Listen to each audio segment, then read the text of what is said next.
Right, welcome back to the Great Ace Attorney Chronicles 2. Let's just get started without further ado, because I want to get this second episode finished, the second game.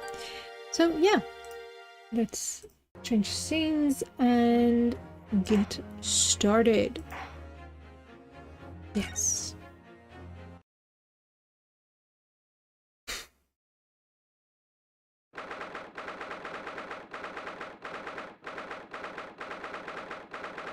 (23rd of February), defendant's antechamber.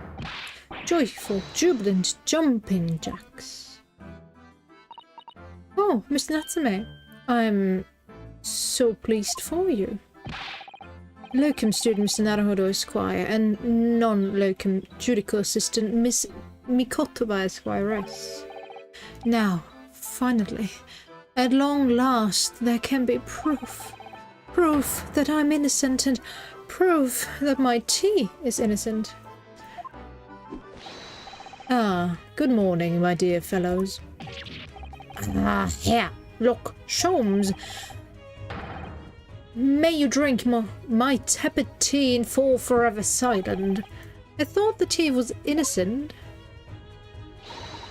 Oh, Mr. Sholmes, you came. How wonderful.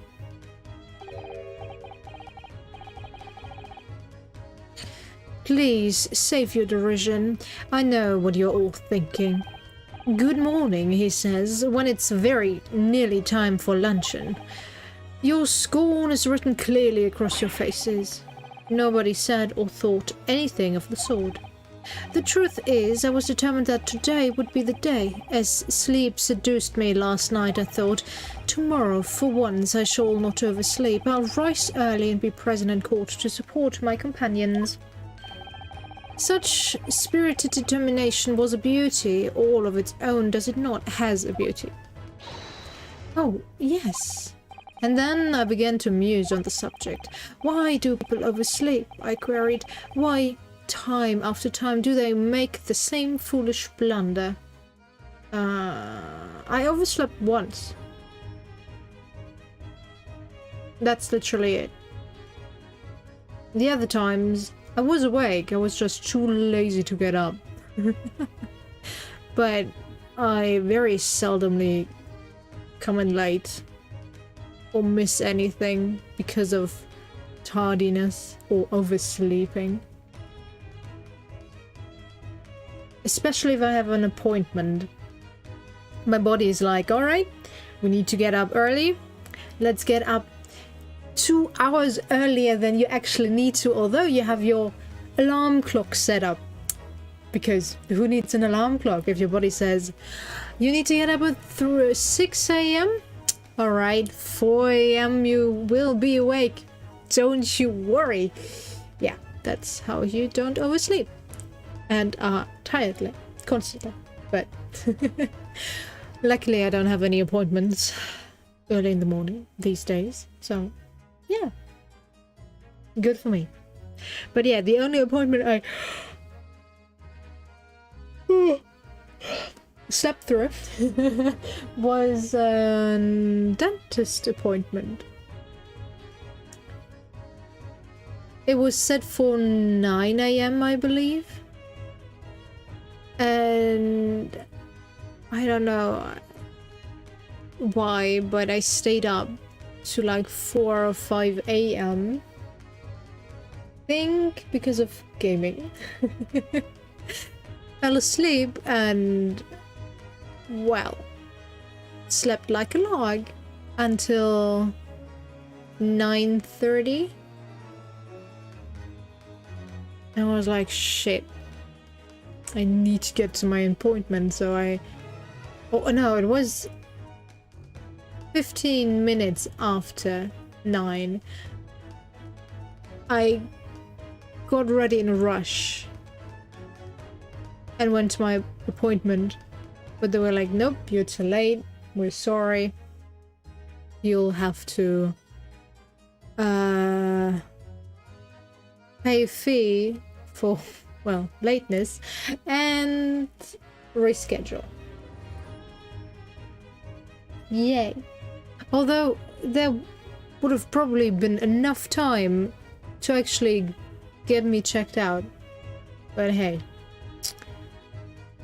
Every time I'm at my dentist I have to wait for like 15 to 20 minutes, so I would presume that I would have waited that time anyway. But hey, who am I to judge, right? And the answer came to me at once. It's so delightfully simple. People oversleep because they sleep. Sholmesy. I know, we already established that your intellect is subpar and your logical deductions suck, but you really think people oversleep because they sleep is an acceptable logical conclusion? Well, is that not an astute insight into the matter? Oh, yes. Susato, you don't have to play his game, you know? Upon which realization, I attempted an experiment. I didn't sleep a wink all night. And the results? By first light I was exhausted and began to be assailed by fits of drowsiness. Shocking. And so, the conclusion of last night's experiment is this. A good night's sleep is quite simply essential. Yes, I think most of us already knew that, probably. That what others presuppose I prove by experimentation, that, my dear fellow, is the scientific method.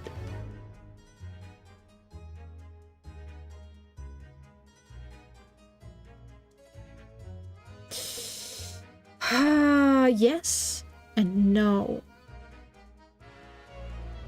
You know, there are things that do not need an experiment to prove, and in this case you would presume that it is a logical conclusion that your body, especially your brain, after working overtime,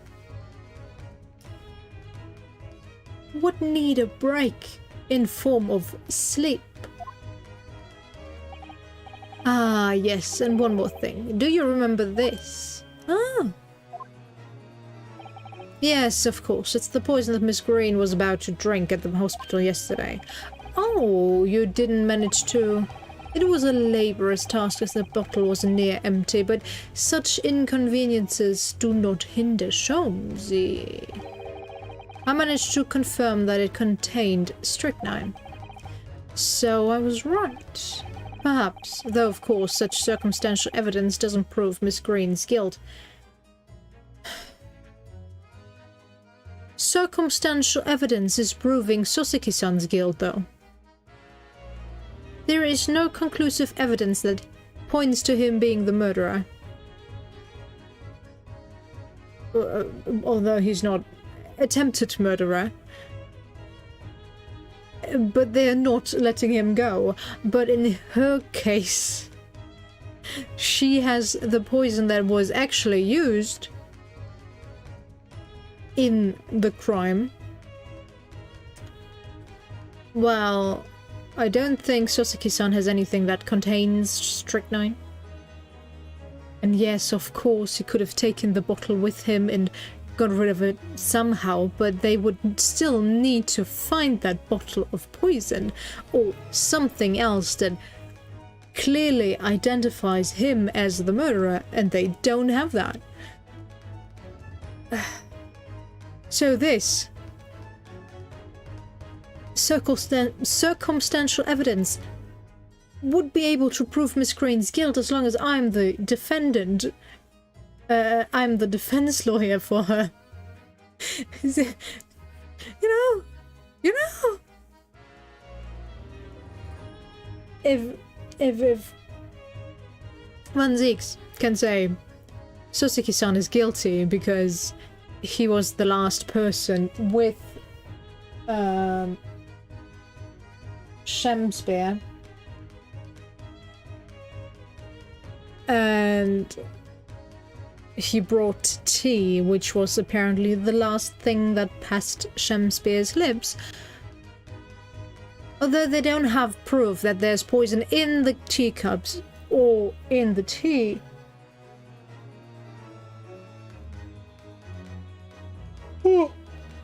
They declared him guilty. Oh well. Do not attempt to use logic in this game. I know. I shall leave the bottle in your care now, but licking the inside of the neck is not recommended.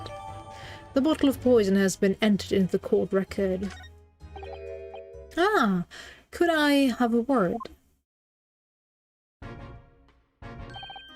Gregson, how good of you to come. Forget it. Excuse me. Wait a minute, Inspector.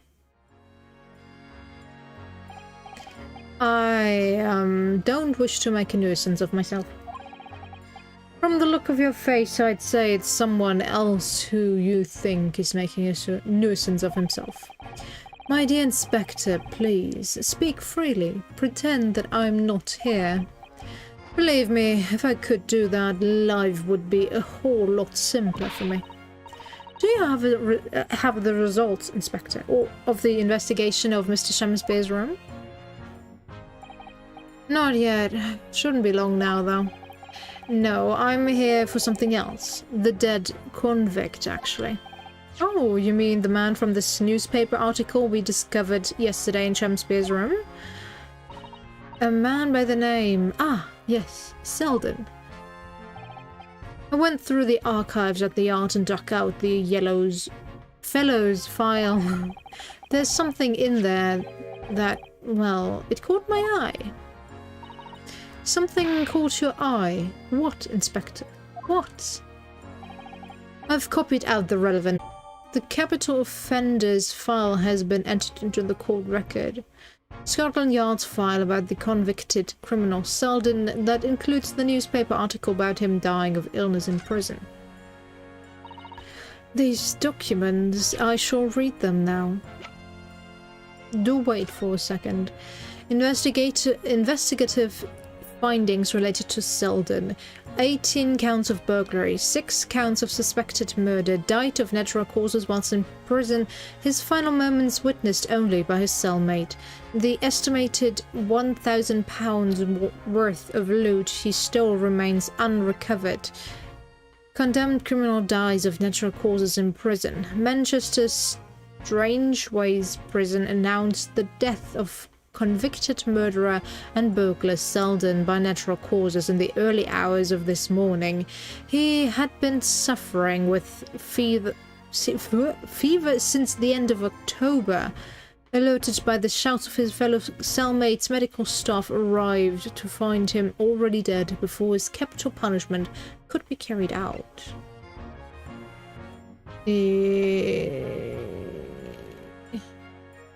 End of October, and what time did he die? Again?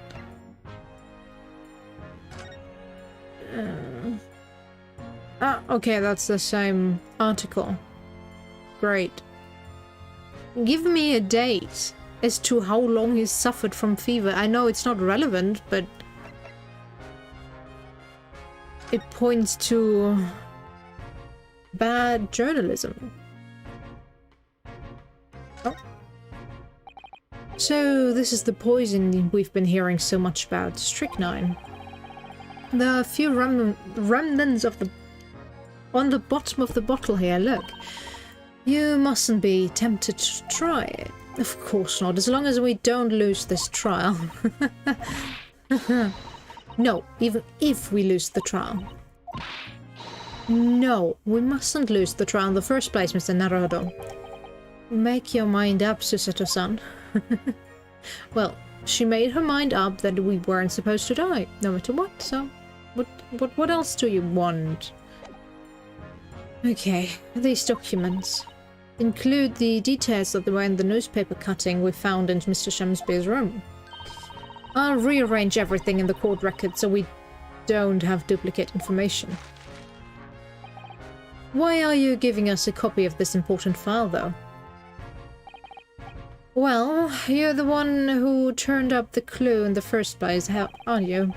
I'm just making sure things get handled in the proper fashion.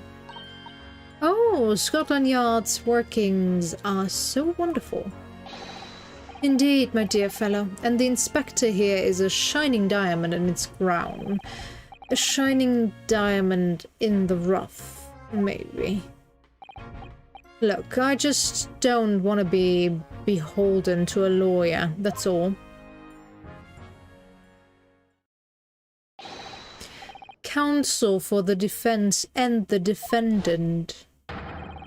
Court proceedings are about to resume. Make your way into the courtroom at once. Well, I shall leave you then. I'll be listening with interest from the public gallery. Not nodding off at all. Certainly not. No.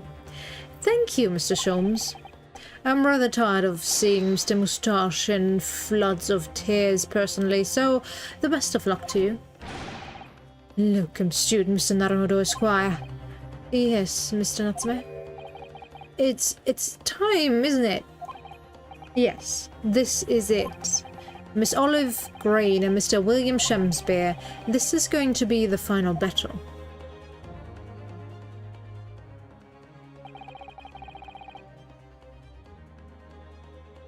I won't really have saved Soseki-san until I've exposed the whole truth of everything that's been going on. But it's all coming to a head now. You can do it, Ryunosuke. You have to. Yes, you have to.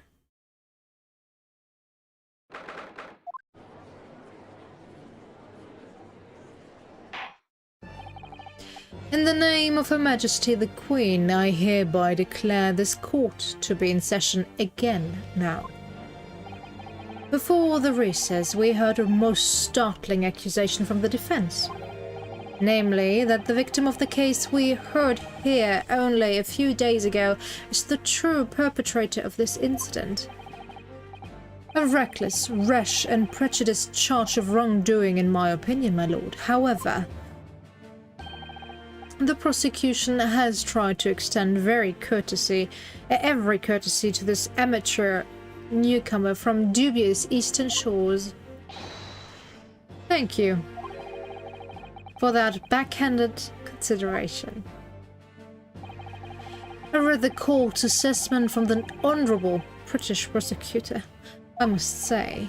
So, Lord Van Zieks, is the new witness present and ready to take the stand? Ready and waiting in the witness's antechamber, my lord. Very well. Bailiff, bring the witnesses in. Why is she painting right now? Witnesses, state your names and occupation for the court, please. William Shamsby, my liege. For mine occupation I can say only that I be a tragic victim, to be pitied. Currently unemployed, in other words. I'm Olive Green. I'm a fledgling artist. Well, no, not a fledgling, really. A hopeless failure who's too weak-spirited to admit she has no talent, I suppose. Also currently unemployed, in other words. What a coterie. Okay. Mr. Shamsby. My lord, I am thy humble servant. I'm afraid that you are no longer merely the victim in this affair. The possibility has been raised that you are, in fact, the assailant intended on taking the life of your fellow lodger. The part you played in this whole business will be thoroughly scrutinized, I assure you. I would for naught else, my lord. And Miss Green. Yes? You are aware of the reason you have been summoned to this courtroom today, I presume? Yes, the officer did explain. He said I poisoned this ridiculous buffoon. And do you accept the charge, Miss Green? I don't know anything about any poisoning. And I don't know anything about this man. Come, lady, die to live. Verily, I know not thy prickly pigmented personage. Very well, let us proceed with the matter at hand. That being to ascertain whether or not Miss Green has any involvement in this affair. It's all very strange indeed. Why would you suspect me? I barely ever go to the East End anyway. It so happens that I passed by the neighborhood 6 days ago, that's all. And on the night that this man was poisoned, I was still in hospital, fighting for my life. Yes, having been unfortunately caught up in the incident on the street outside the Garried household. An incident that rendered you unconscious for some 3 days. I was struck in the middle of my back by a knife through no fault of my own, and now I'm under suspicion? What other irrelevant things might I be suspected of? It's all very disturbing. Your energies may be better spent worrying about random knife attacks, I feel, Miss Green. At this point in time, all that appears to connect you with Mr. Shamsby's lodgings is the Prior Road incident of 6 days ago. That's why we would like you to testify formally now about exactly what happened. Oh no, the incident 6 days ago? You mean you want me to relive that awful accident? Unfortunately, yes. Please tell the court what happened that day. And, of course, we will hear from you about your movement that day too, Mr. Shamsby. But what happened 6 days ago has nothing to do with me being poisoned. Let us proceed, then. The witnesses will present their formal testimonies to the court on the subject of the incident that took place on Briar Road the evening of the 17th of February. Alright. The evening of the 17th. It was 6 days ago at about 5 p.m. I was walking along in the snow when I suddenly when I was suddenly stabbed in the back. Coincidentally, it happened to be just outside the house where the men in this case have their lodgings. I was at the tavern on the eve of which thou speakest, for I had bespoken my supper. It was the first time I'd been in the area. I had a little matter to attend to, that's all. Anyway, I was admitted straight to hospital, so I knew nothing about all of this business. Yes, a second incident inside a week at what I believe to be aptly described as the haunted lodgings. One can only presume this is a most unfortunate coincidence. Meanwhile, you say you were not in your room, Mr. Shamsby. 'Twas the fooling morn when I did awaken that I learned of the dire events. Mary, what a commotion did the officers of the law make on the floor above mine when Soseki-san was arrested on suspicion of attempted murder. Right. As suspected, there's nothing connecting these two witnesses but happenstance. It's true. It does seem as though they are unrelated at first glance, but I'm not so sure. There's something lurking in the shadows here. I feel certain of it. And this is my one and only chance to expose it. Counsel, you may now cross-examine these two witnesses if you wish. Yes, my lord. Thank you, I guess.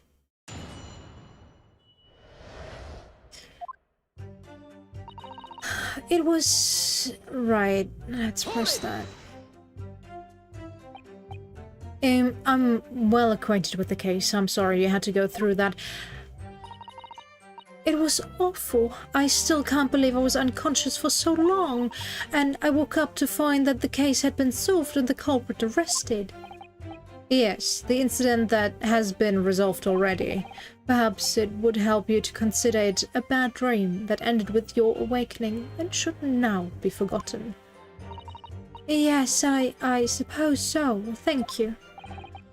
But before you put it completely behind you, Miss Green, I need you to remember the details one last time. You must tell the court exactly what happened that day for us to arrive at the truth about this new case. The trouble is, there's nothing to tell, really. I was just walking along the pavement. Coincidentally, it happened to be just outside the house where the men in this case have their lodgings. Hold it! What were you doing there that day, though? What do you mean? The art school you attend. What's it called? Ah, yes. It's the Thorndike Academy of Fine Arts. According to Mr. Sholmes, that's just in the vicinity of Brixton Road, which is some 10 stops away from the scene on the underground. I believe you mentioned before that you also live on Brixton Road, isn't that right?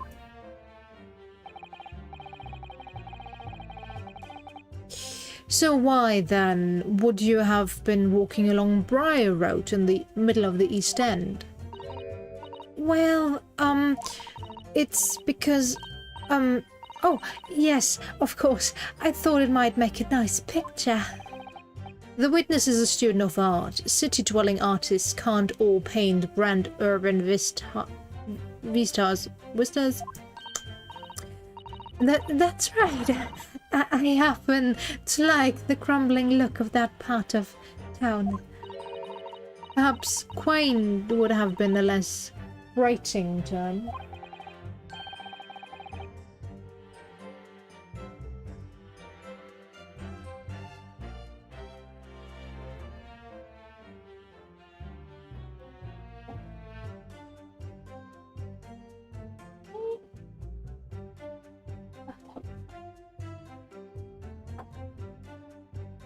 The point is, she's definitely hiding something. Yes, it seems she's not going to be forthcoming with the truth. If she's trying to hide why she was there that evening, but she told us just a few days ago. No, just yesterday, actually. It must mean there's a reason for her not wanting us to know. That's the key to this. And you, Mr. Shumsby, on the evening of this incident 6 days ago. Would you tell the court what exactly you were doing? It would be my pleasure, sire. I was at the tavern on the eve of which thou speakest, for I had bespoken my supper. Hold it! A tavern, you say? Which one? 'Twas the Slug and Salad where did tarry. 'Tis a jewel on the East End. And a little unexpected, I feel. Huh? What do you mean, Lord Van Zieks? The Slug and Salad offers unusually fine dining for the locality, at least. Not an establishment you'd expect to be patronized by a man with not even a crumb of bread in his room. It's true, the menu lists premium crusts of bread and glasses of water in different levels of cloudiness. I would have expected grub scrubbery in the local vicinity to be more appropriate for your means. Watery soup and mushy peas, or rather soupy water and pea-like mush. All equally appetizing. For sure. But seriously, have you eaten British cuisine? Yeah. It is quite bland. I just wanted to try some water in a different pub for once. What's wrong with that? How different can water really be? Oh, it can be really different, actually. It can taste quite different depending on where you buy it or get it. Or perhaps there's a more plausible explanation. A specific reason why he had to go to that particular establishment. Agreed. The fact that on that day of all days he dined at a place he wouldn't normally, it does stand out. So, Mr. Shamsbeer's own actions on the day of the incident 6 days ago were slightly suspicious. I wonder if we have some evidence that can explain those actions. Did we get the invitation? We don't have the invitation. We only have this. Why don't we have the invitation, though?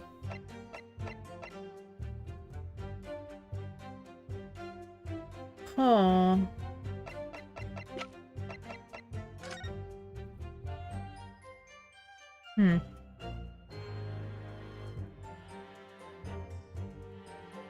Anything indicating? No.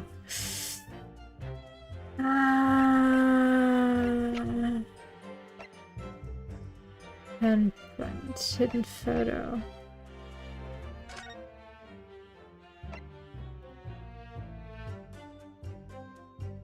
No.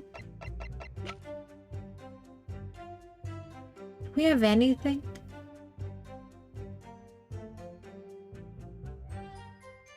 If we had the rest of this envelope, which was the invitation to that restaurant, I believe, addressed to Olive Green, then yes, we would have that evidence.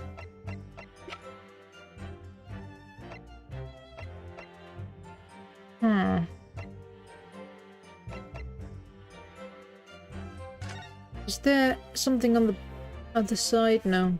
Okay.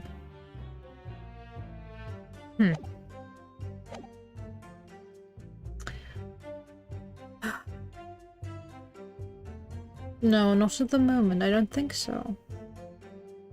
But let me save real quick.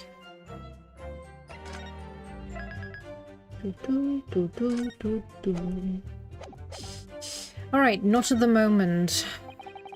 I wish we did, but sadly I can't think of anything at the moment. If we find a clue that could explain why Mr. Shamsbeer went there, we must present it to the court. Yes, absolutely. If that is all on this matter, Counsel, I would ask Miss Green to reiterate her next statement. It was the first time I'd been in the area. I had a little matter to attend to, that's all. Hold it! What little matter, Miss Green? Please elaborate. It was nothing, really. It's not worth mentioning. If you remember, you mentioned it to us yesterday at the hospital. It was related to the card you were holding. Miss Green.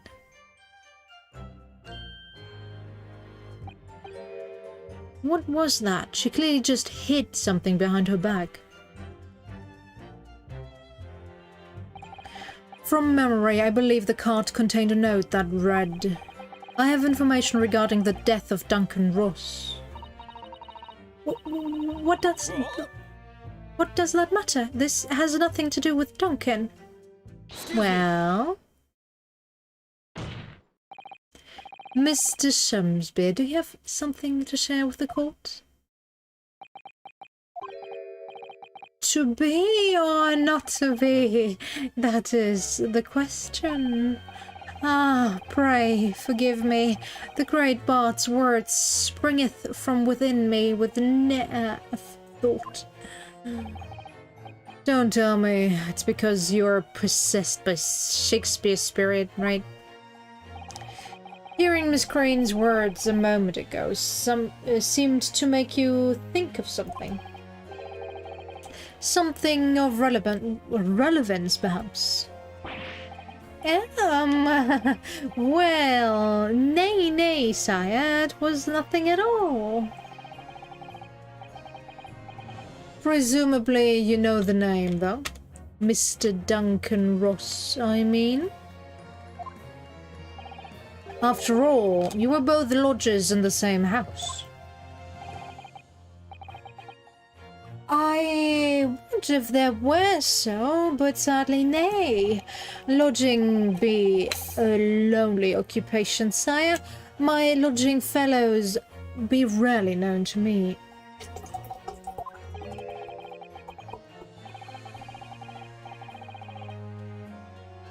So you haven't heard of him, even though he passed away in the room just one floor above yours? Yes? Miss Green. Me, my lord? Have I done something wrong? The card that was mentioned before, containing the note. Do you have it upon your person? I do, yes, but I don't need it anymore. In fact, I should throw it away, really. Before you dispose of it, the court will take it as evidence. Please. Miss Green's card has been entered in the court record. Of course, that's what links Mr. Shumsby and Miss Green. It's Duncan Ross. Now, continue with the testimony, please, Miss Green. Anyway, I was admitted straight to the hospital, so I knew nothing about all of this business.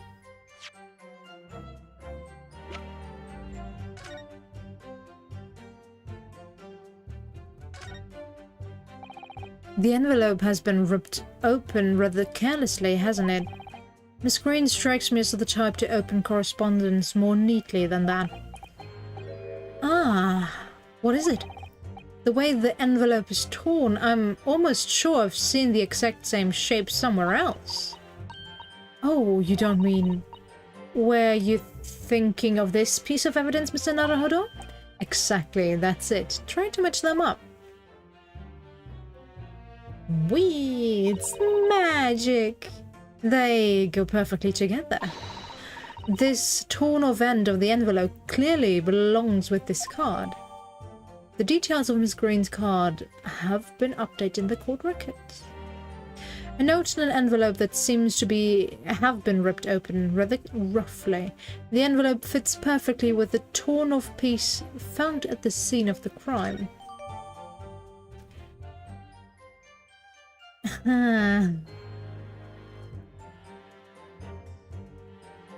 And there was a ripped piece of an envelope that was found in Mr. Shumsby's room. It fits perfectly with an envelope in Miss Green's possession. Great. Now, what? Anything else? It's not addressed to anyone. Great. Awesome.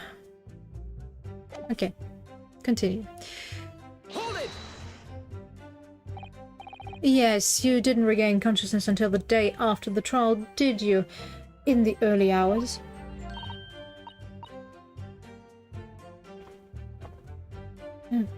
Well, if you administered the poison before then, before this whole incident took place, then, well...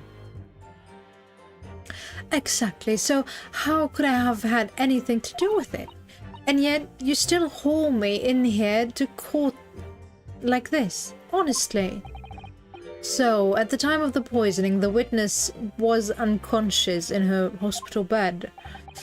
Could there be a more airtight alibi, I ask you? And yet, in spite of that, you claim that I was the culprit? Well, what?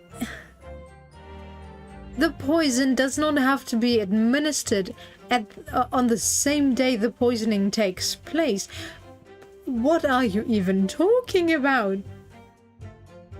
Soseki-san was almost instantly put into jail. So Shamspear had no reason to use his blow technique on him. He was locked away. He couldn't do anything to him. So what are you even talking about? Well, But you certainly haven't produced any evidence to support your wild claim, have you? None at all. There you have it. The good lady has yet to see evidence, my learned Nipponese friend. I'm working on it. Counsel, I will point out here that the jury's next decision will be final. We are really up against the wall here. Oh, Mr. Naruhodo, you pursued Mr. Shamsby wonderfully there. Worked out well, hasn't it? We have a new clue at last. Alright, now I need to pull off this really insightful objection somewhere. Well, as you've managed to expose this promising new angle, I wonder if you should perhaps try to develop that. Ah, yes, of course. And yelling out objections isn't necessarily the best way to do that, I suppose.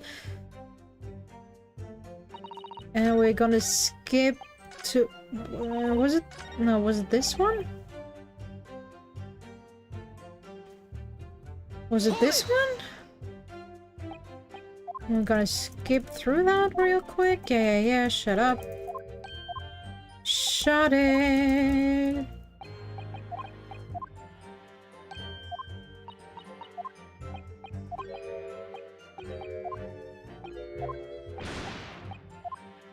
Okay.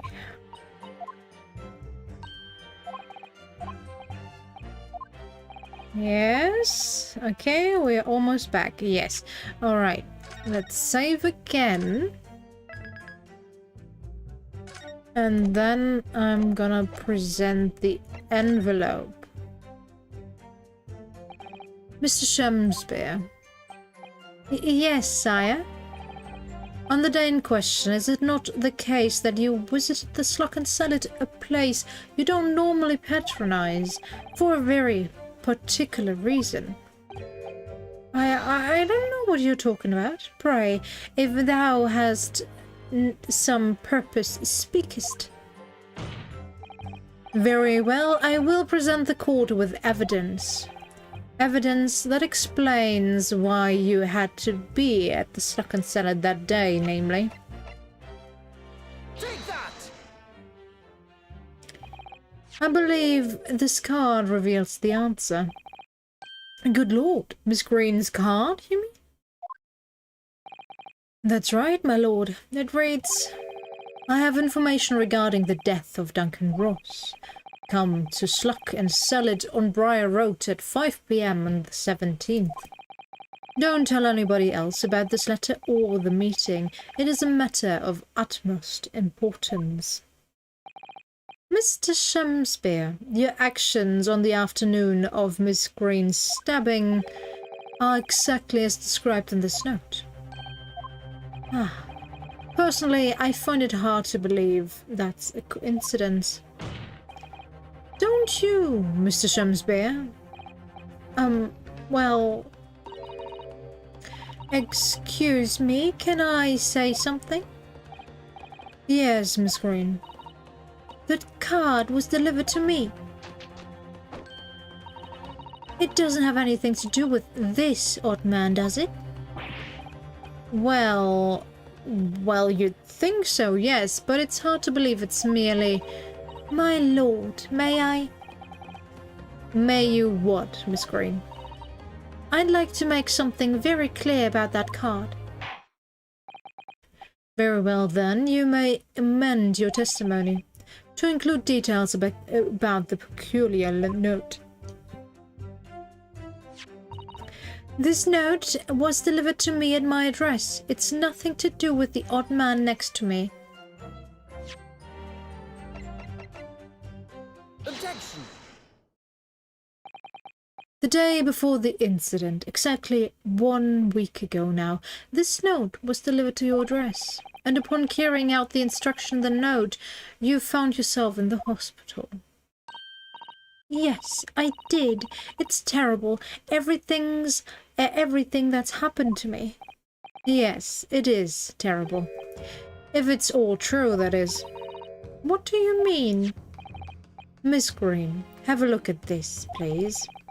It's the torn-off end of an envelope. Oh, is it? And it so happens that it fits together perfectly with the envelope of the note you received.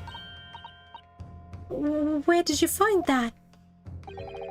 In Mr. Shamspeare's room. Eh? In my room? Mr. Shamspeare, do you perhaps remember this note from somewhere? Well... Your actions that afternoon follow the instructions in the note to the letter. Come to the Sluck and Sell It on Briar Road at 5 p.m. on the 17th. And so that's exactly where you went. Let me ask you again, Mr. Shamspeare. You already knew about this note, didn't you?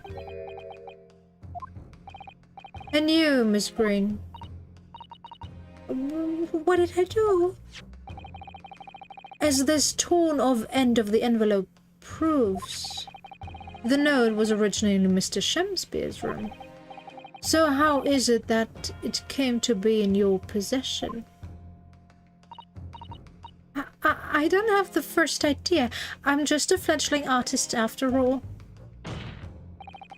There is only one explanation. You broke into Mr. Shamspeare's room and stole it. You did what? Sorry, thou hast what? Thou were in my room? What on earth do you want with me?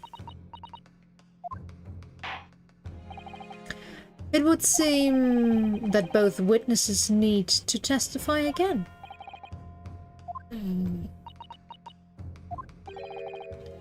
Miss Green. Yes? Whilst you have the court's sympathy, I'm sure, for the suffering you have endured in recent events, anyone found to be giving false testimony in a court of law will be duly punished. Please bear that in mind. Yes, I know. Very well then, witnesses, you will give formal testimony again now. On the subject of this curious anomaly regarding the note Miss Green claims to have received.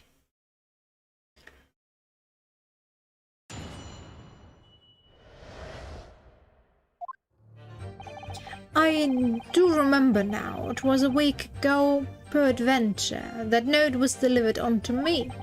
On the day therein I did tarry a long hour at the Sluck and Salad, yet nobody came.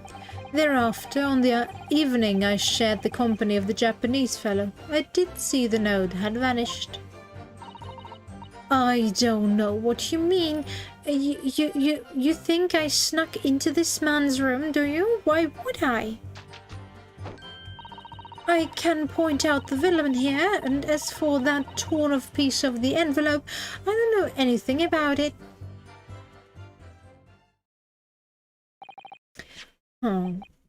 You now claim to have received this letter do you, Mr. Shamspeare? Faith, 'twas so, my lord, and I would swear to have set it upon the table in my humble lodgings. Yet 'tis clear to me now that since I've returned from the tavern that night, I have not laid eyes upon it. Huh, well, that being the case, young lady, it would appear that your testimony was a lie? Is that what you think? How unfair of you to think I'm the one lying. I beg your pardon? I'm just a fledgling artist, as I said, and fledgling artists don't lie. That note was delivered to me at my address, besides. We all know who the liar around here is. If that's true, Miss Green, how do you explain the facts? This part of the envelope was, without a question, in Mr. Shamsby's room. I don't see why I should explain. Sorry. I'm a fledgling artist. My job here is just to say what happened. That's all. It's your job to give the explanations and the proof. You, the fledgling lawyer. The fledgling will do his best. Evidently, my learned friend's cross-examination is our only hope of learning the truth. You could do your job and then we would be done, you know. Well, counsel. I'm ready, my lord. Very well then. The defense will now proceed with the cross-examination of the witnesses. Miss Green clearly did break into Mr. Shamsby's room. There can be no question of that. And that's how she acquired the note. Yes, two facts that are starting to lead me to a possible explanation for all of this. And it's not a pretty one. You only now realized what happened? How slow are you, Ryunosuke? Hold it! And can you shed any light on the contents of the note at all? Nay, sire. 'Tis as strange to me as a foreign tongue. Even with a knowledge of literature as great as mine own, verily, 'tis impenetrable. But Mr. Duncan Ross had lodgings in the same household as you. In effect, he was your neighbor, so surely you knew him, didn't you?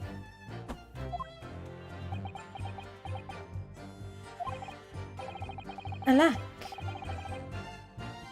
If the choice is betwixt I knew him and I knew him not, then 'tis the foreboding that I be forced to declare we were by some small measure acquainted.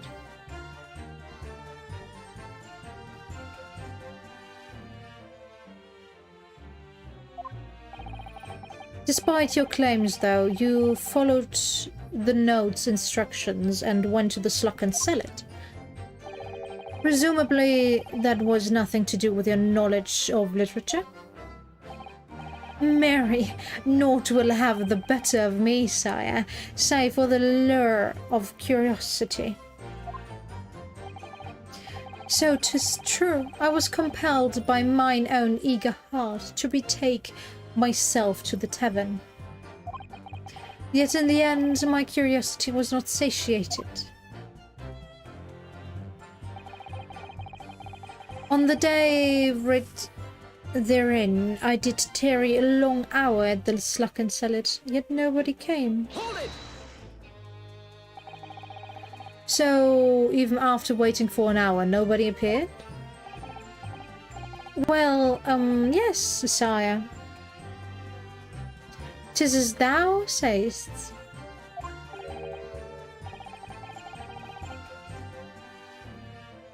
Really, you paused for a moment before you answered. In truth, when thou asked whether nobody appeared, I did suddenly recall. Really, do you mean to tell the court that somebody did appear after all?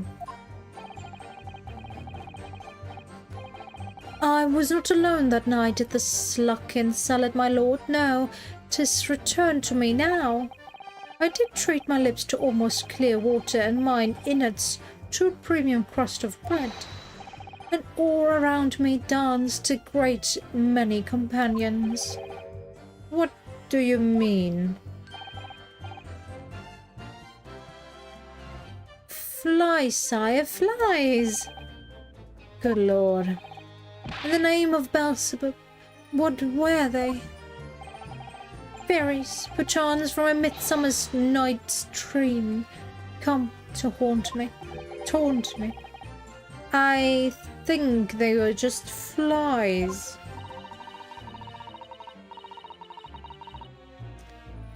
I can't help thinking that the flies ought to choose something more wholesome to buzz around.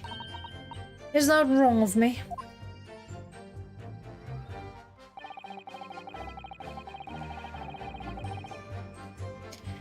Thereafter, on the evening I shared the company of the Japanese fellow, I did see the note had vanished.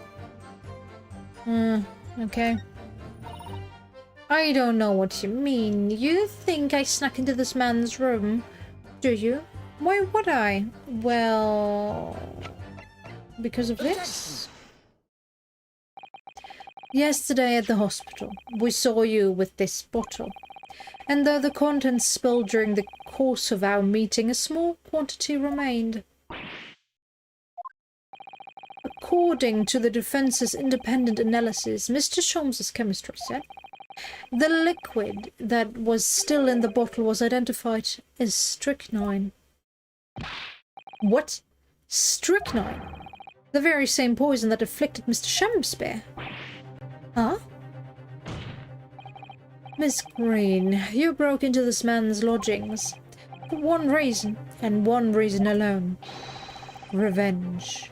To cover the end of the pipe that feeds the gas lamp in Mr. Shamspeare's room with poison. Can this be? You broke into my room to... It may seem incredible to the court, but from the remaining clues, there's only one logical conclusion that we can reach. The person who attempted to take Mr. Shamspeare's life with poison was you, Miss Olive Green. Oh dear, oh dear, oh dearie me! Why is the canvas empty? Oh, order! Order! Counsel, are you seriously suggesting this woman put poison on the end of the gas pipe with intent to kill? Well, yes, my lord. There's no other way to explain the facts. But if Miss Green did intend to set this odious trap 6 days ago, and the victim had put his mouth to the pipe that very evening as expected, the attempted murder would have happened 6 days ago, surely. Well, that's a very good point. Perhaps not, my lord.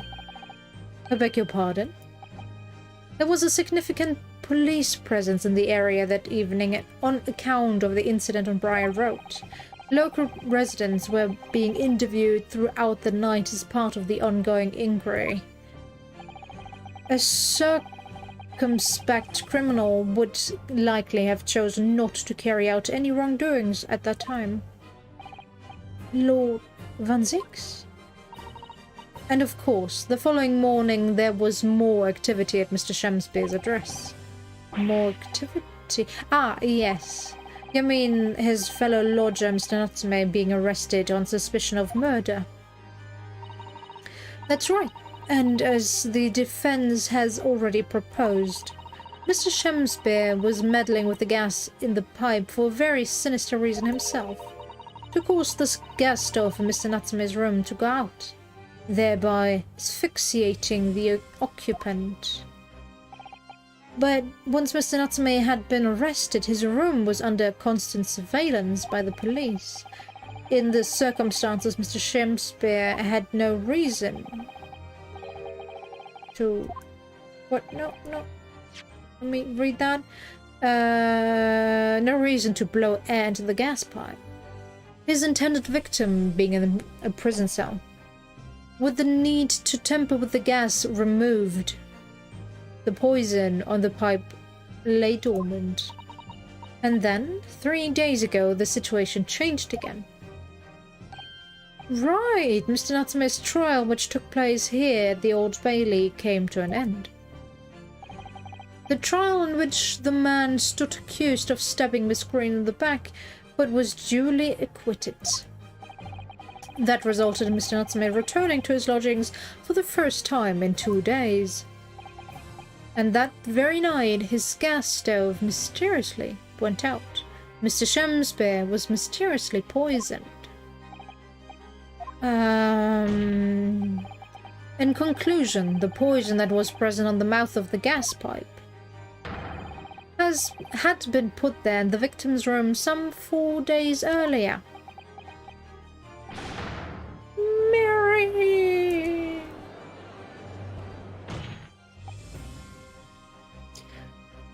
With that new understanding, it becomes clear that this letter was all part of the plan. What plan? The court will recall that the note gave instructions to visit the Slucken cellar at 5 o'clock, and that the recipient should tell nobody else. The reason for the instructions are now clear. To ensure that the lodger would not be at home at the stated time. To make sure I wasn't home. Exactly. While you were out, Miss Green could safely slip into your room, knowing that she wouldn't be disturbed. You mean to say that letter was written by Miss Green? Yes. And in order to cover her tracks, she took it away with her when she left. Just after she smeared poison over the mouth of the gas pipe in your room.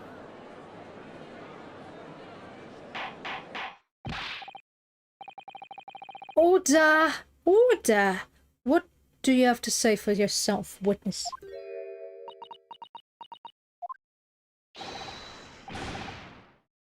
Just who are you? Why did you try to kill me? Miss Green's motive should be obvious. It's all tied up with someone whose name we've heard several times already during the course of this trial. So that's what's behind all this. You will share your apparent understanding with the court, please, counsel. Which person is behind this woman's motive? Take that! Duncan Ross. That's right. Before the defendant, Mr. Natsume, took up residence in the lodgings at Mr. Gary Dabb's, somebody else was renting the room. Mr. Duncan Ross. I knew I'd heard the name somewhere else. It was all over the papers a month ago when the man died in strange circumstances at the haunted lodgings. That does ring a wake. Ah, of course, yes, I remember now. The young man they claimed was strangled by the victim's curse or some such. Sadly, my lord, it wasn't a curse of any kind, nor was it an accident. The man died as a result of Mr. Shamspeare blowing into the gas pipe and causing gas to leak into the room. It was murder, plain and simple.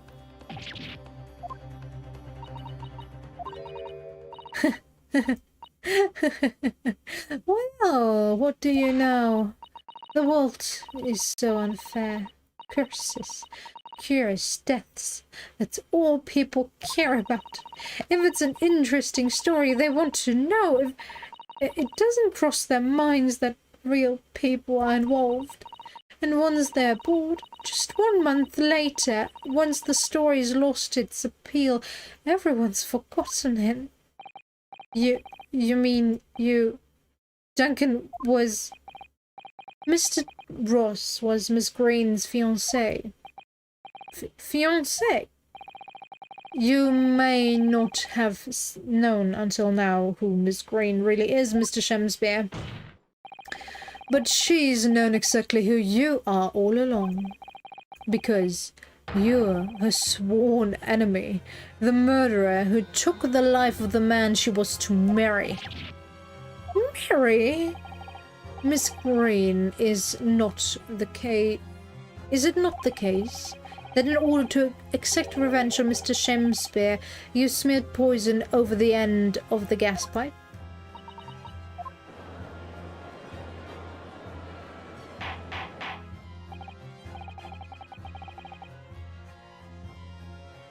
This is all quite extraordinary. Am I correct in my understanding that you now accuse both parties, counsel? Each on different counts of murder?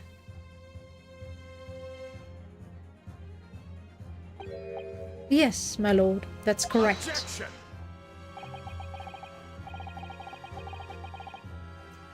Inhaling so deeply, it appears that my fledgling learned friend has taken in a lungful of dubious gas that's causing his judgment to be clouded.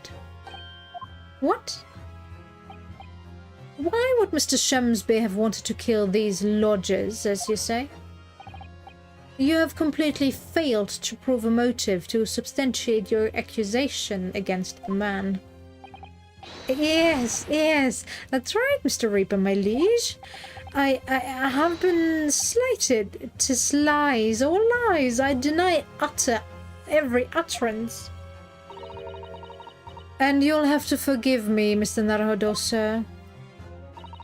But I don't intend to admit to anything either.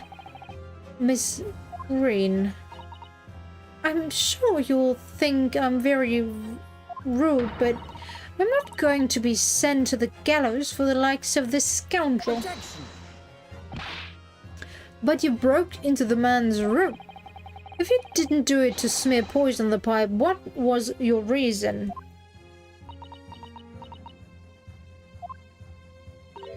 I thought I'd have to look around, that's all. Sorry. You're right, I suspected him, so I thought perhaps I might find some evidence or something in his room.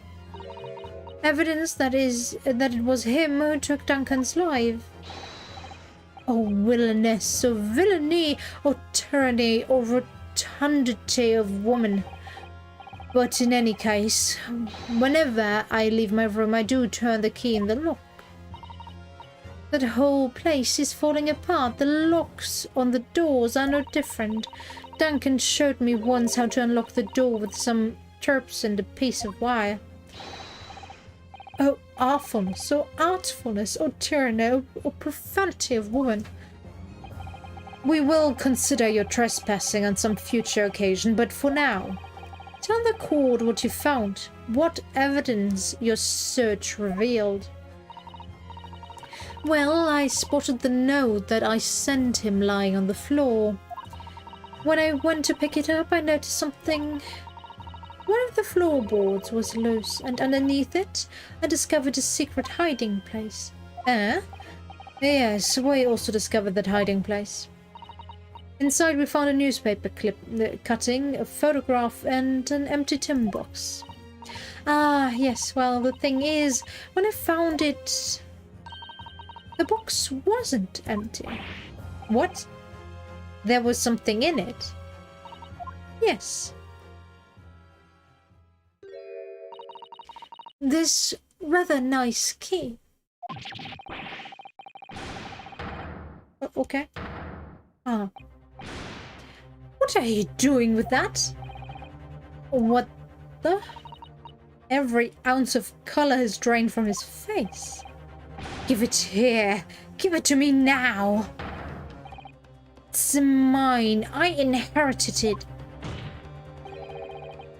What was that, witness? What did you say? You inherited it. No, what's all this about? He inherited that key. It was obviously important to you since you'd gone to such lengths to hide it, so I took it. I don't know what it's for, but you took something precious from me, so I took something precious from you. So, What if it means you can't open something now? I don't care. Give it back this minute. Give it to me. Calm yourself, witness. So Mr. Shamsby has tried and in one case succeeded to take the life of 2 lodgers now. Yes, his motive for doing so is the key to everything that's happened. It's true that there appears to be no motive to support the accusation against Mr. Shamsby at first, but considering everything we now know, I think there is actually something that could explain it. What? I need to recall every piece of evidence at our disposal, everything we've seen and heard. Because I'm sure that I just caught a glimpse of the link that runs through all these events. In that case, counsel, I must demand that you present evidence to the court in support of your claims. What is it that you can that you say can explain the motivation for Mr. Shamsby's alleged crimes? Take that!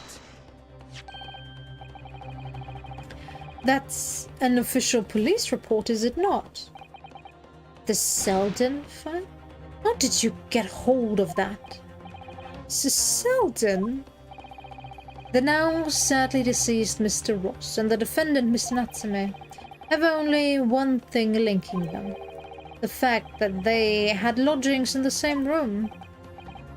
Well, yes, we know this, certainly.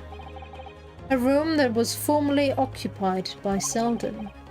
Until, that is, he was arrested by Scotland Yard for his involvement in multiple burglaries.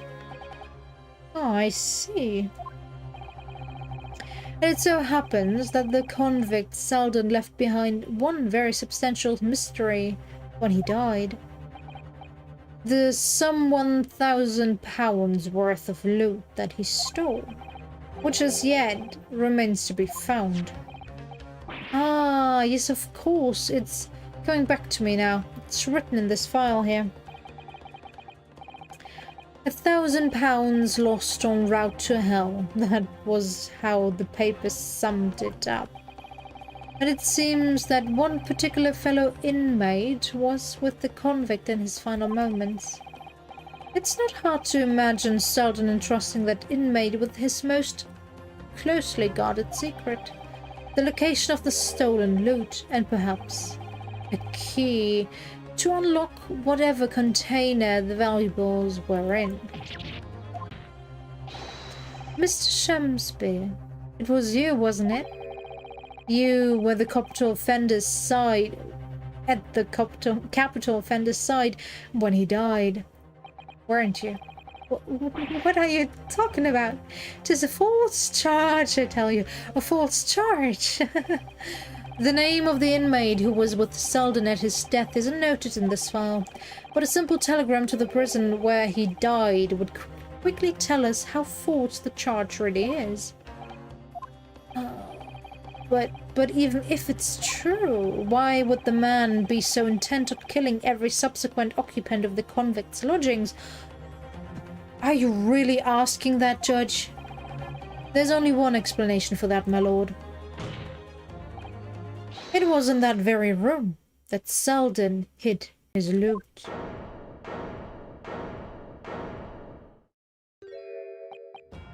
So, it all comes out.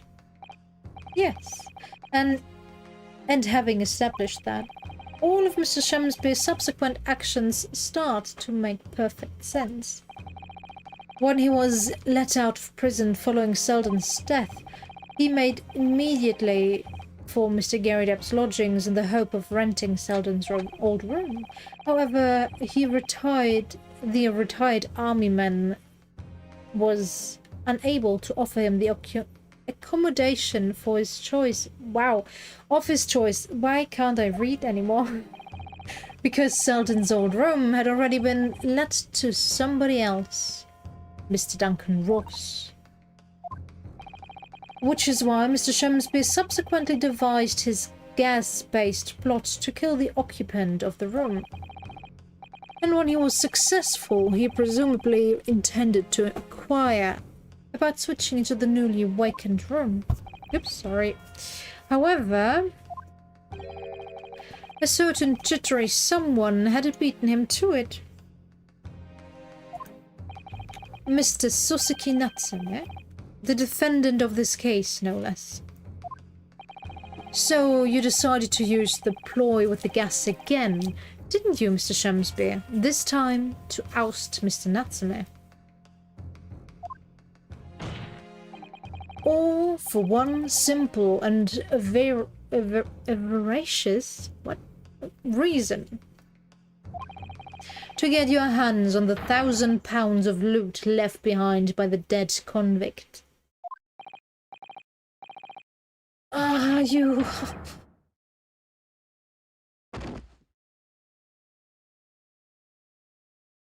He's dead. We killed him. Looks like I'm gonna snuff it before they get to stretch me neck. Listen, I want you to have me loot anything to stop the coppers getting their mitts on it. It's hidden in the room where I was lodging when they got me.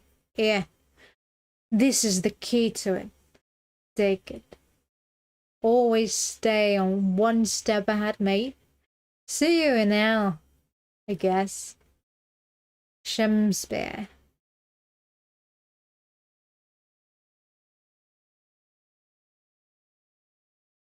Is he crying? It's mine. What did he just say? It's mine. That loot is mine. Okay, he totally lost it. Somebody cuff him. Mr. Shamsby. It's all lies. I don't accept any of it. Why should I? After all, you don't have a shred of evidence. You can't prove I killed that fellow. Forsooth, I'm the victim here. Remember? Isn't that right, ladies and gentlemen? If you don't admit to it, there's nothing you can do. You can't arrest me. For the time being, anyway. Verily, you can't arrest the victim, can you? Isn't it right, ladies and gentlemen? I'm so close. I just need a few more hours.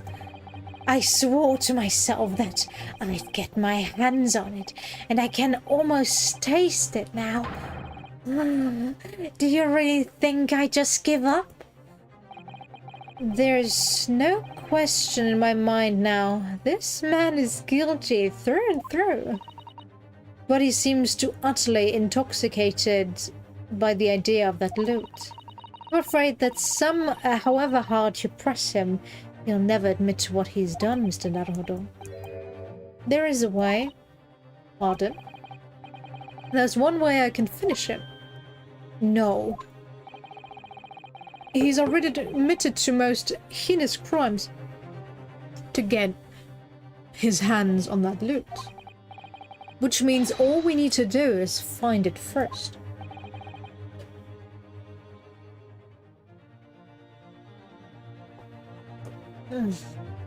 A fine plan. Were it not for the fact the police thoroughly searched the room following the death of Mr. Ross.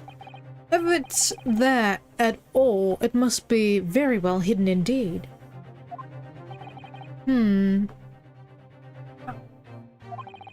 Without conclusive evidence, I certainly cannot rule. If only there was some way we could find the convict's loot quickly. This is the final piece in this complex puzzle.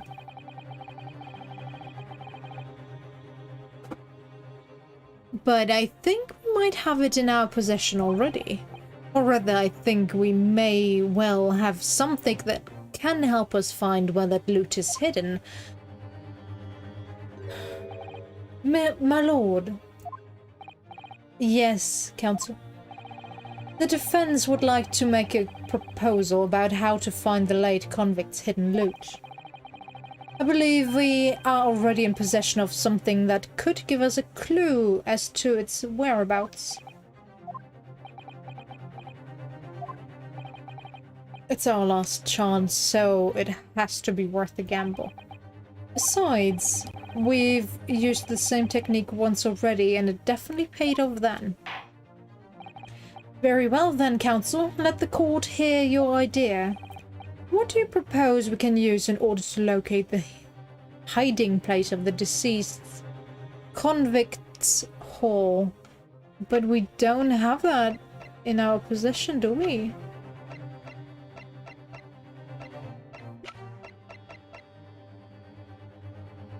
Am I supposed to present the photo of the handprints? Yeah. Alright. Makes sense. So the only thing that it tells the method.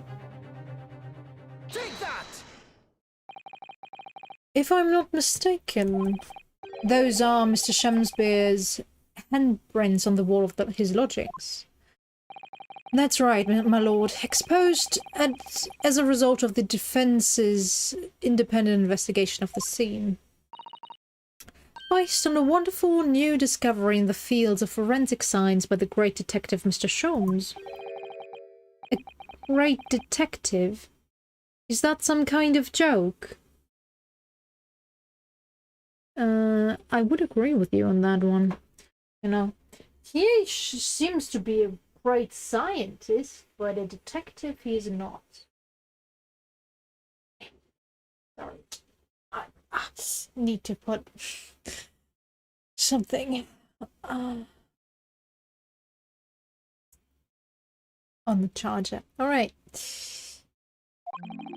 Do you really think I'm going to be daunted by a man with such a ridiculous title? Yes. I should think the great bard ought to recognize such a title when he hears one Mr. Shakespeare. Perhaps we should compete for the honor of most ridiculous title? Ah! This Sherlock Sholmes himself.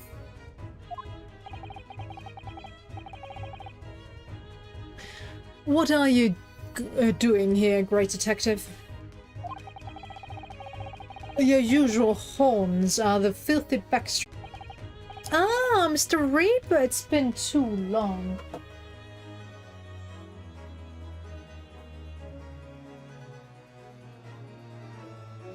Okay, guess I need to open a new one. Sorry. I keep looking for something in between. Oops. Oh well. Alright. And I see your complexion has worsened since last we met. Well, if it's true that he uses pours himself 7 cups of wine each hearing, then no wonder his complexion is a little bit off, don't you think? Mr. Sholmes! He does know Lord Van Zieks, then? Well, enough to say something like that in any case. Mr. Sholmes, though you may be heralded as a great detective by the population at large, that does not give you the right to come and go in my courtroom as you see fit. If I may, my lord, Mr. Sholmes' newly developed scientific method has helped us to uncover vital clues in this case already. Clues, you say? I call them skin prints, my lord.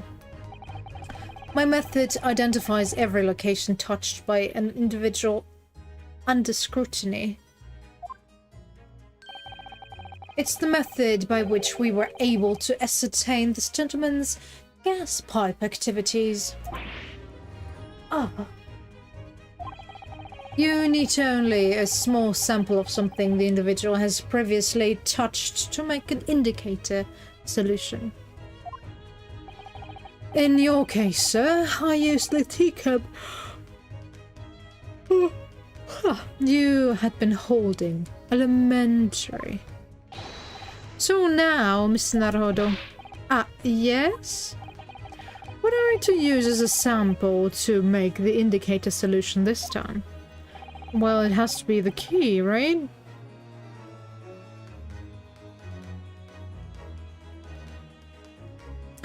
Thank you for your offering to help, Mr. Sholmes.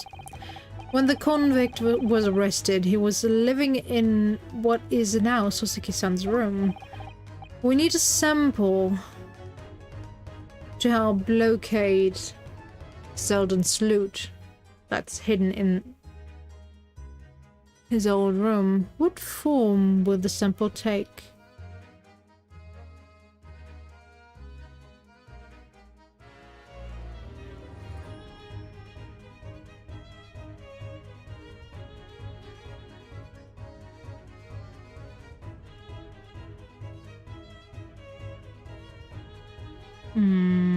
Yeah. Person. Olive green as the key. Alright, let's go for it.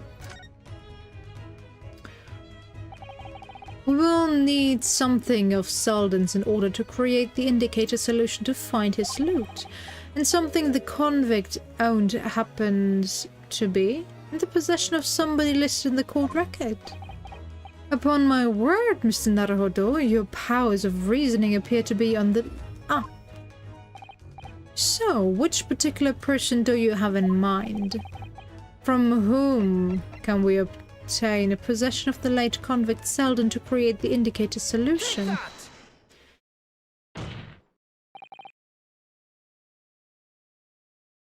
Miss Green? Me? What do you want with me? The key around your neck, if you please. Sorry? That key belonged to Selden. There will be remnants of secretion from the man's skin on its surface that we can use. Very true. That is the sample we need. Using it, we can create the indicator solution required for Mr. Sholmes' skin print seeker. And find out exactly what Selden touched in the room that he used to rent. Mr. Shamspeare is a great to another, I assure you. The late convict's haul is hidden somewhere in his former lodgings. I shall uncover it in no more than 30 minutes.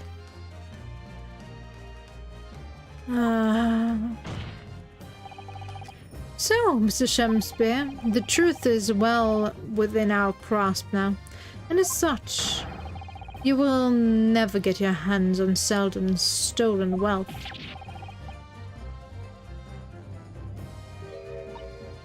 In that case, I'll gladly let Mr. Sholmes have this key. No, give the key to me. The detective shan't have it. It's over, Mr. Shamspeare. No, no. You're out of options now. There's only one thing left for you to do. Admit your guilt.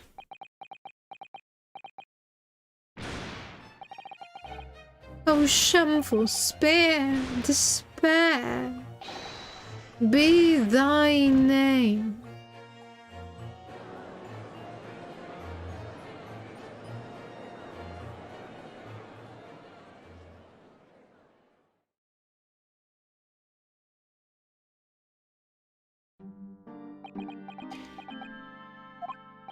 I never intended to kill the man. I just wanted to drive him out of the room, that's all. So you'd have time to find the convict's haul of stolen goods? Yet after you'd killed the young man, you still didn't move into the room.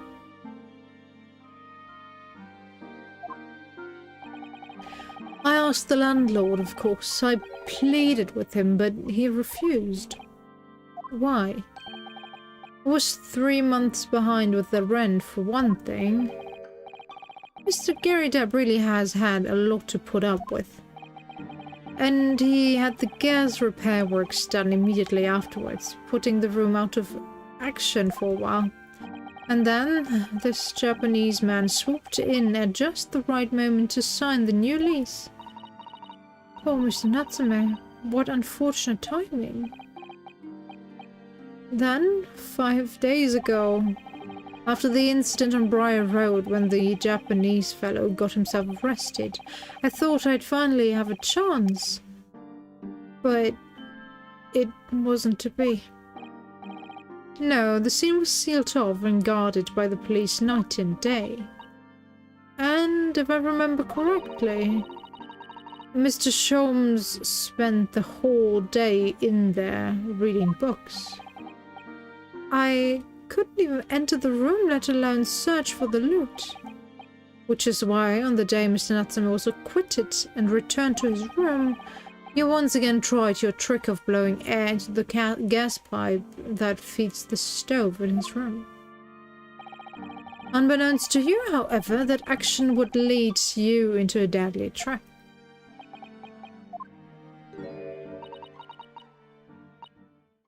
William Shakespeare. How does it go? To be or not to be? That is the question. From Shakespeare's Hamlet, Act 3, Scene 1. Well, let me tell you, in your case, it's not to be. That is the answer. You deserve to die for what you've done.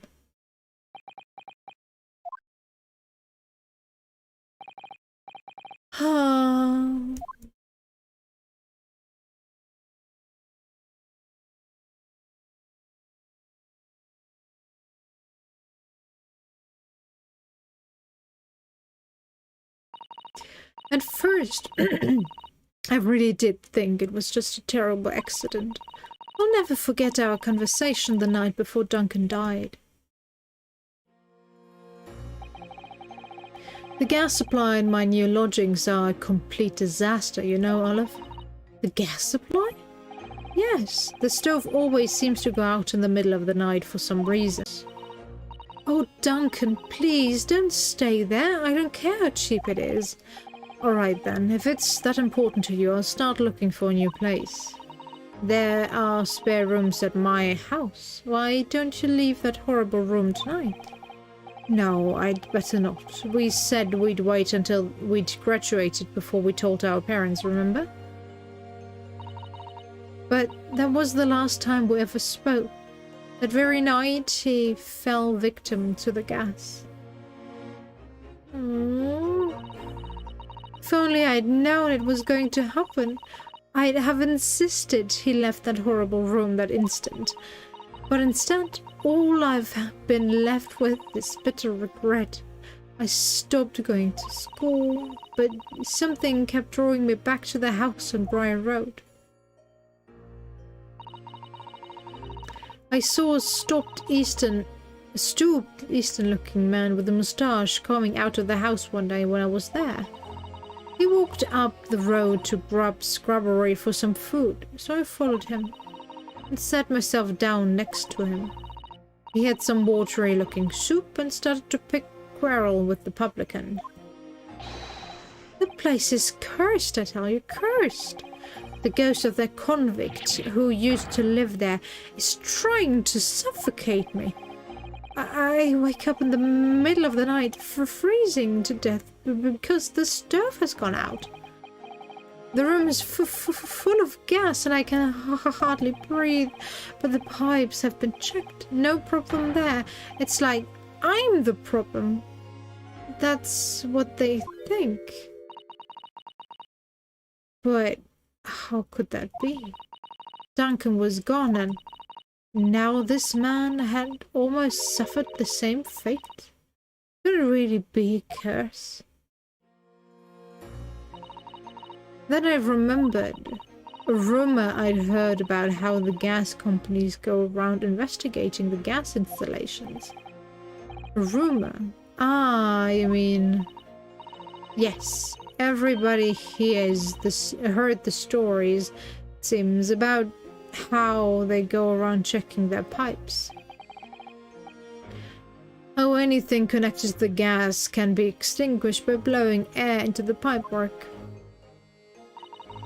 That's why it started. A little flicker of doubt in the back of my mind that just wouldn't go away. Was it really an accident, though? Once I'd had the idea, it wouldn't leave me alone. It plagued me day and night. So I bought this at one of the black markets in the East End. Black market? I'd never been.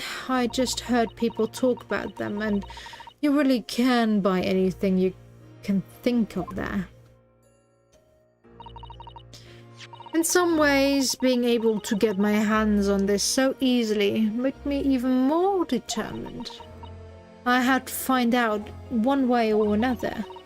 Was Duncan's death an accident, or was it murder? The chosen method for establishing the truth was simple, but highly effective. Smear poison on the gas pipe you suspect the man of tampering with, and wait. If Mr. Shamsby was innocent, nothing would come to what you'd done. But if he was guilty, he would pay for his crimes dearly.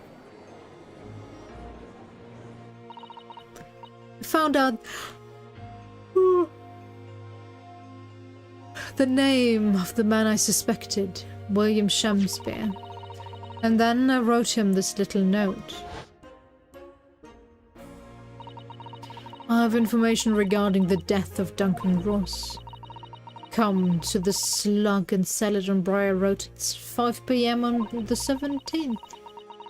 Don't tell anybody else about this letter or the meeting.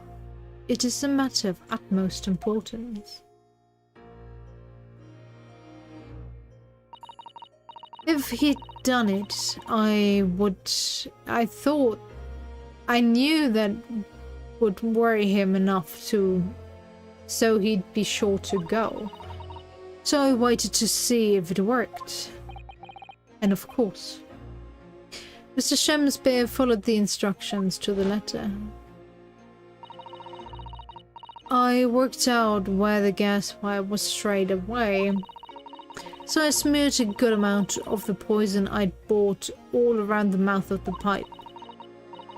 All the time praying that the devil's work wouldn't be done and that it was all just some wild fantasy.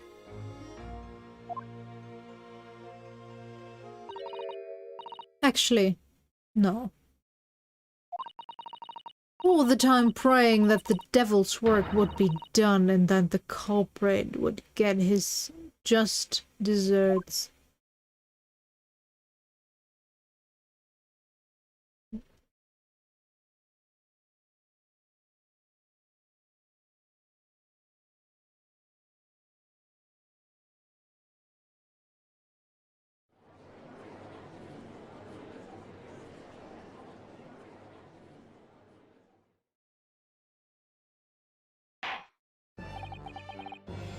Three days ago, when we were first stood on the dock before me, this whole affair seemed relatively straightforward. Yes, my lord. I certainly never imagined that the depth of depravity that we should subsequently find lurking behind the scenes. It has been a long road, my Nipponese friend. Yes. And one I certainly didn't envisage walking with you.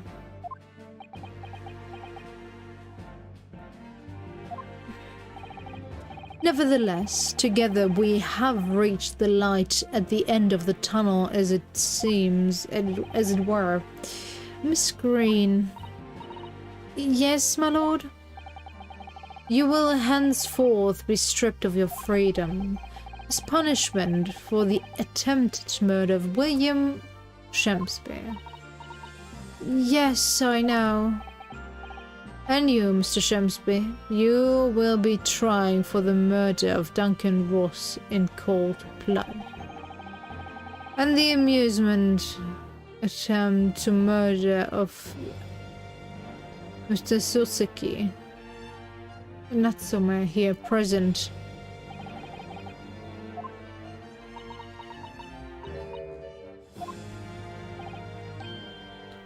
Ryonosuke.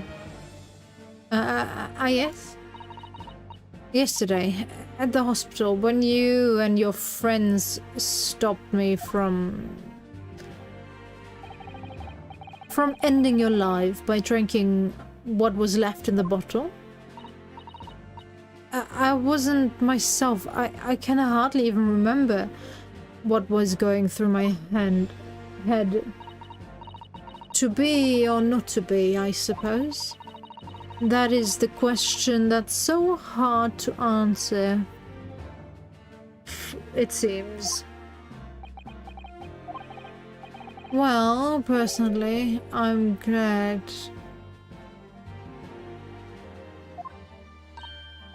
Oh, and I'd like to believe that it's a blessing for Mr. Shakespeare.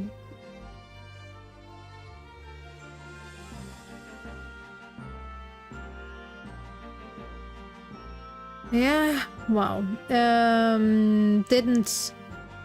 It's a blessing Mr. Shakespeare didn't die when he ingested the poison.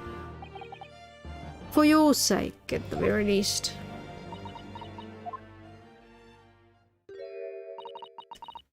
Because of you, I chose life, not death.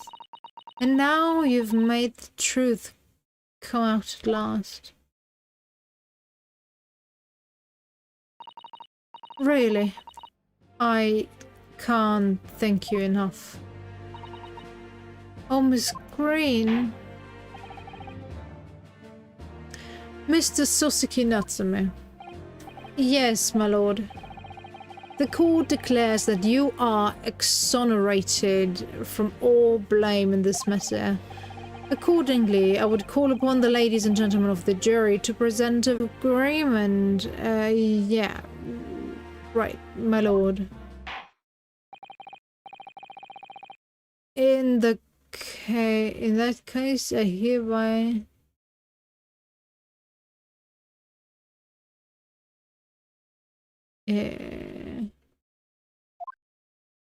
not guilty. Yeah.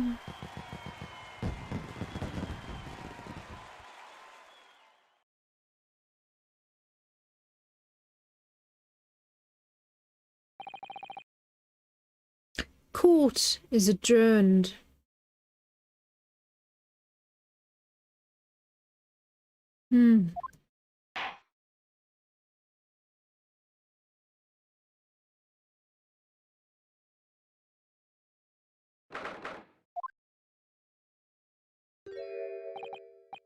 Oh, yes, at last. Divine justice duly done. Divine justice? My dear fellow, if there were any divine justice in this world, you would have shaved that moustache. No, this has nothing to do with my moustache. Some say the exterior isn't the moustache.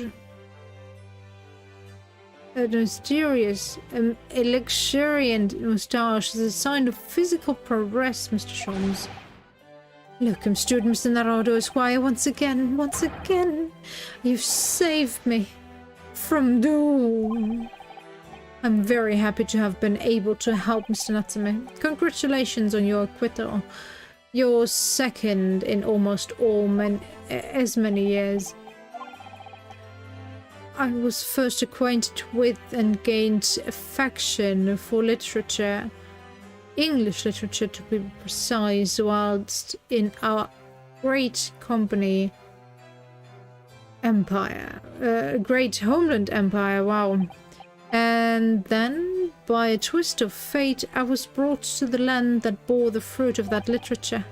Only the city of bricks and mortar became my prison. Try as I might, I never found my feet there. Wow, I cannot read anymore. Too tired. In the end, I confined myself to my room and lived life through friendly old books. You've had such a difficult time, haven't you? Ah, but a week ago now. I dragged you out of the dark and dingy room of yours, didn't I? You did, and I've seen more of life in this week than in all my years to date. And for the first time, I feel I've begun to see the true face of the English that's so far been hiding from me behind the wall of fog. Oh, I really can't continue. I'm fighting sleep here. Making mistakes over and over again. But yeah, I think there are like 10 minutes left of content. We have to find the loot and talk a bit more, I guess.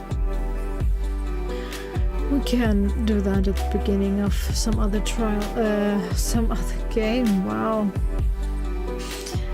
Oh, I'll record it later. I don't know. We shall see. But yeah.